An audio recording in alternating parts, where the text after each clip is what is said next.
Hey everyone, so I'm going to be doing my review here on Lego Ninjago, Day of the Departed.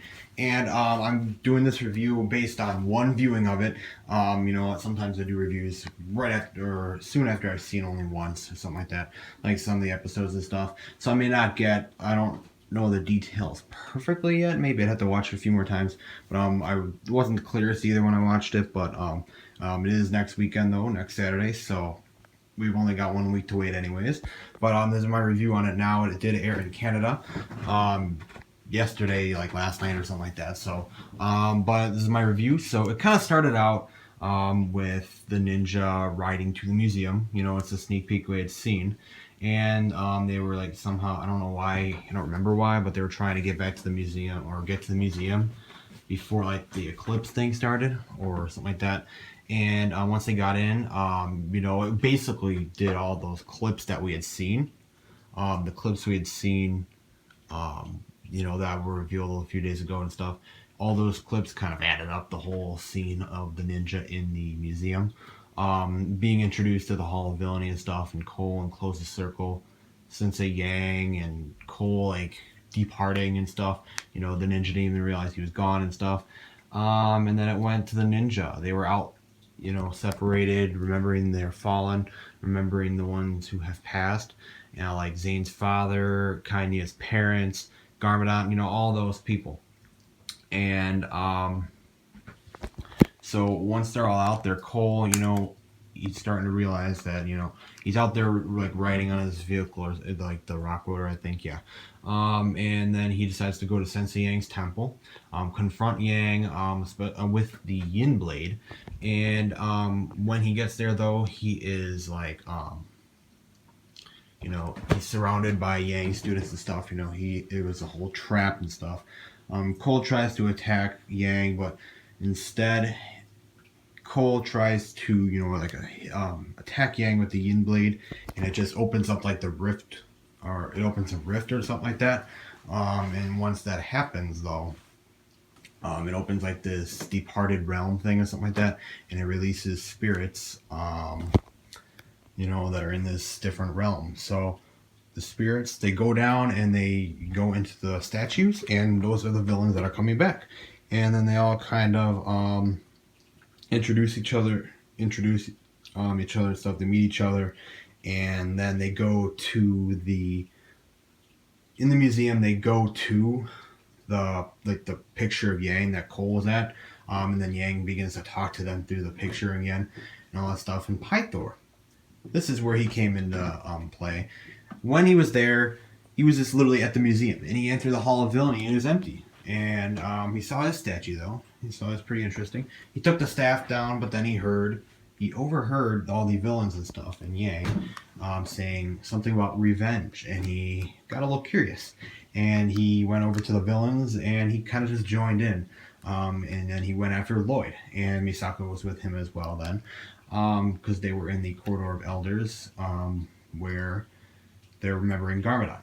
That was like the last time, the big final thing and all that stuff. But so they were there.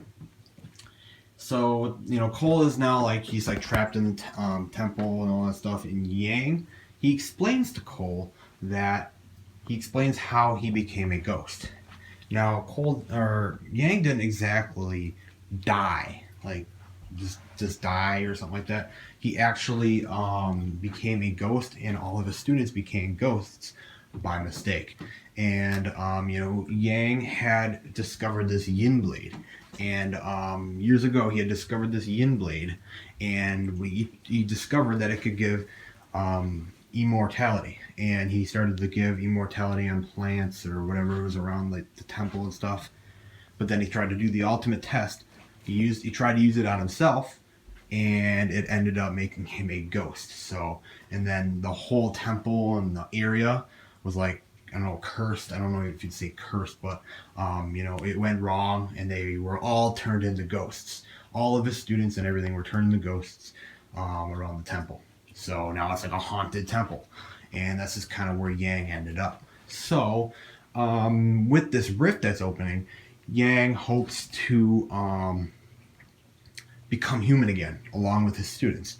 You know, he wants to be like normal again. He wants to be real again. He does not want to be a ghost anymore. And the villains are told. The villains also have been given an opportunity to actually come back and be real again as well. They have to defeat the ones who made them departed. You know, the ones who put them away or ones who were involved or stuff like that. So they went after the ninja to defeat them. And if they defeat them, they can be real again. But with all that happening, the main goal for Yang was to open this rift with the Yin Blade. And when he did that, once it was open, he can go through with his Airjitsu and stuff and become real. See, at the end though, all the ninja, oh, by the way, Moro. Moro, he went to Sensei Wu, and we do know he did switch sides. You know, he didn't even fight Wu. You know, at first it seemed like maybe he was gonna attack him at first or something like that, but he just kind of put the sword back and explained to Wu that there are attacks coming and what Yang's plan is and all that stuff. And all the ninja end up meeting up again after they defeat the villains. So all the ninja end up defeating the villains, and you know, their spirits kind of just go and dissipate and all that stuff after they're defeated. So I don't know where the statues went. Maybe they're just laying there, but the spirits themselves left the statues once they were defeated, and all the ninja ended up meeting back like at the museum or something like that. And Wu had introduced them back to Moro. And, you know, at first they took caution and, you know, they got ready to fight. But, you know, Moro explained that he helped out, you know, he helped his master and stuff and all that. And then Moro went back to the museum and stood on his thing and, you know, basically just left the, he left the statue and then his spirit was gone. So he must have, like, just went back to wherever the spirits had gone. He just didn't want to fight. He did not want to. I don't know why he didn't stay and fight, but he just didn't, and he went back to the museum and just that was it. So, the ninja, they have the intel that you know Yang's plan and stuff, and they go on the bounty and stuff. You know, Cole is now fighting. He escapes. He's fighting Yang's students. Yang's students. He's trying to convince them that you know they're fight. Like, why are they joining Yang or you know, they're his prisoners. Why are you helping him? And eventually, you know, he's fighting them. But they eventually, like right at the end, though, they kind of start to realize it. And that's around the point when Cole gets to the top, and like the top of the temple where Yang is standing. And Yang is standing there, and he's trying to open the rift enough to the point where he can go through and become normal again. Cole and Yang are fighting, though, and it seems like Yang is just about to win and stuff. But, you know, Cole stops him, and then they end up, you know, the ninja are up there on the bounty and stuff. They're watching what's happening, and Cole and Yang begin to speak. You know, they literally just begin to talk to each other and stuff, and Yang just kind of talks like he doesn't, he wants to be remembered or something like that, and, you know, Yang said once he was gone, you know, if he wasn't immortal, once he was gone, he wouldn't be remembered.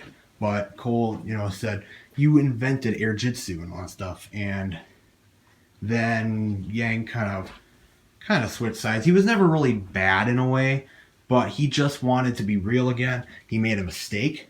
That's kind of what the whole thing was. He made a mistake, and he wanted to fix it. You know, he fixed his mistake that he had. But, you know, it took some bad things that he did. He had to do some bad things to, you know, try to fix his mistake he made. So Cole brought Yang along in Airjitsu, and they tried to go through the rift together, you know, end it all, and that's just, you know, they'll become normal together, and that's just how it will be. But Yang said to Cole that there still has to be someone keeping over the temple, and there still has to be someone watching over the temple the whole time, or something like that, as a spirit or something, I don't know. And Yang decided to stay back as a spirit. His students all went through the rift, and they were normal again.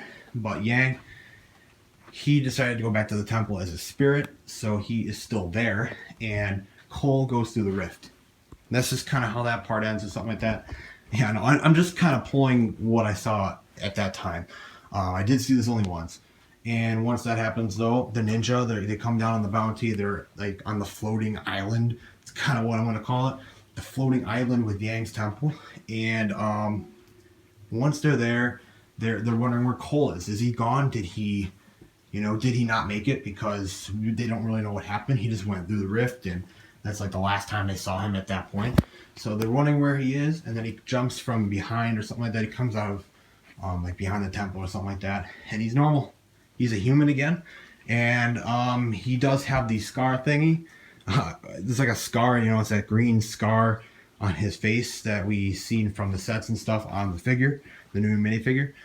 That is there also on his face. They didn't explain what that was. They just kind of, Cole's back to normal. He's human again. He's normal again.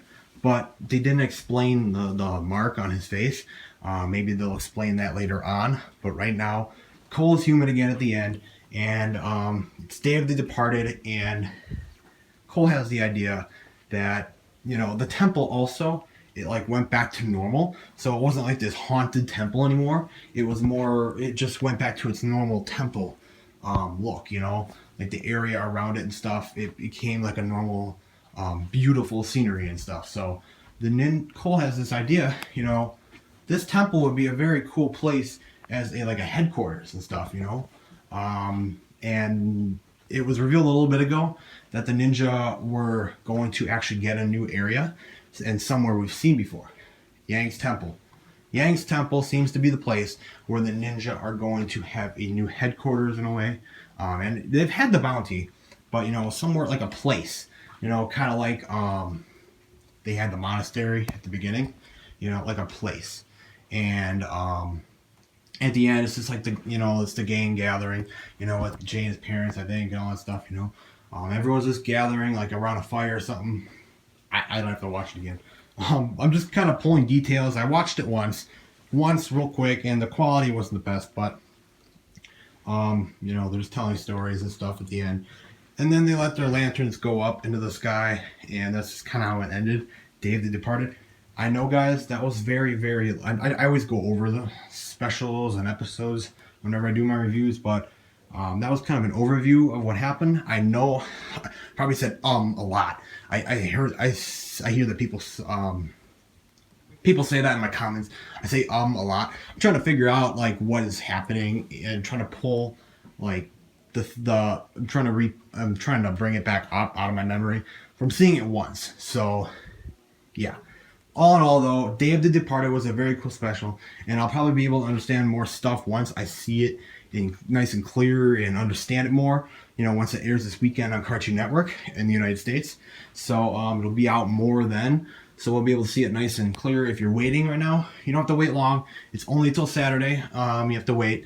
So it is only next Saturday, 1 week. So, but right now, though, that is kind of my review. I think it was really great, though. Because it's a cool story to get Cole back to normal. The focus around Cole and Yang's story. We had a little background on Yang in possession and stuff, but we had never really truly gotten a deeper story. But we got a little deeper story for Yang and stuff. It was pretty neat to see that. And we also... This special did hint to Hands of Time. I did notice that Kai had said, well, he was asking Nia about his parents. Do you think we'll ever know what happened to them? So that's next season, Hands of Time. So that's what we'll see then. But all in all, Day of the Departed was very, very well done. And, I had some doubts on it, being like a 44-minute special. But it was really well done. Maybe some of the fights with the villains and stuff, maybe they could have been a little longer. But I mean, you can't expect really long fights, especially when it's a 44-minute special only, and they kind of had a time to do it in. But it was still done really, really well, and it's a really, really good Halloween special too. The look of it and everything, it's got like that possession look again, like that haunted look in like episode 48, Temple on Haunted Hill, when Cole became a ghost, that first episode with Yang. It's kind of got that feel to it again, but it's got this really dark ghostly feel again to it. It fits really well with around the time of the year it is, Halloween and all that stuff. So my long review of saying a lot. I know I do that a lot, but really great special. There's my review of it. What did you guys think if you've seen it? And there's my review of Ninjago Day of the Departed.